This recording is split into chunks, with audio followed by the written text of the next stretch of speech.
Good morning students.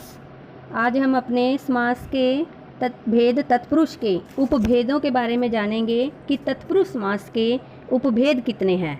तत्पुरुष समास के 3 उपभेद हैं, न्याय तत्पुरुष समास, कर्मधारय समास और द्विगु समास।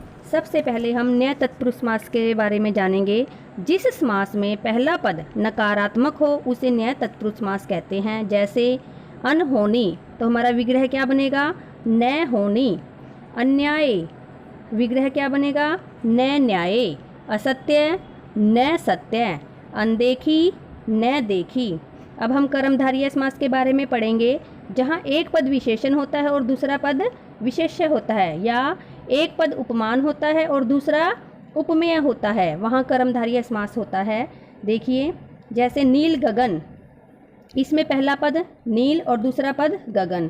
पहला पद जो नील है वो विशेष्य है और दूसरा पद जो गगन है वो विशेषण है। हमारा विग्रह बनेगा नीला है जो गगन। अध पका, आधा पका, पहला पद है आधा, दूसरा पद है पका। आधा है विशेष्य और पका है विशेषण, यानी कि आधा है जो पका। महापुरुष, महा पहला पद, दूसरा पद है पुरुष। महा विशेष्य है और पुरुष हमारा विशेषण है। इसका समास विग्रह क्या बनेगा? महान है जो पुरुष। परमानंद, पहला पद परम, दूसरा पद विशेषण और हमारा विग्रह है परम है जो आनंद।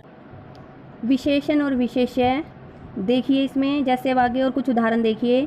नराधम, इसमें पहला पद नर, दूसरा पद अधम। हमारा पहला पद विशेष्य है और दूसरा पद विशेषण है और इसका विग्रह है नरों में अधम है जो। पुरुषोत्तम, पहला पद पुरुष, दूसरा पद उत्तम। पुरुष विशेष्य है और उत्तम विशेषण है।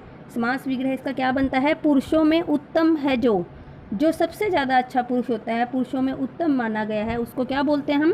पुरुषोत्तम। आगे देखिए, जैसे पहला पद उपमान, दूसरा पद उपमेय है।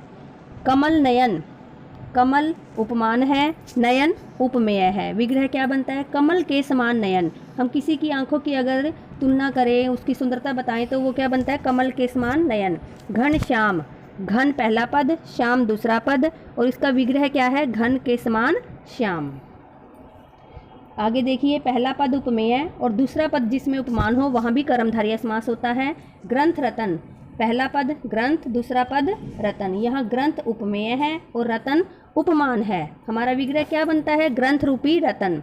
वचनामृत, वचन पहला पद है, अमृत दूसरा पद है, विग्रह बनता है वचन रूपी अमृत। अर्थात यहाँ इन सब उदाहरण में कर्मधारय समास है। द्विगु समास, जिस समास में पहला पद संख्यावाची हो वहाँ द्विगु समास होता है। जैसे तिरंगा, इसमें पहला पद ती, दूसरा पद रंगा। संख्या क्या बनती है? ती का मतलब 3, यानी समास विग्रह 3 रंगों का समाहार। चौराहा, पहला पद चौ, दूसरा पद राहा और संख्या क्या बनती है इसमें? राहा। हमारा विग्रह क्या बनता है? 4 राहों का समूह। नवग्रह, नव पहला पद है जो संख्यावाची है 9 और ग्रह दूसरा पद है, विग्रह बनता है 9 ग्रहों का समूह।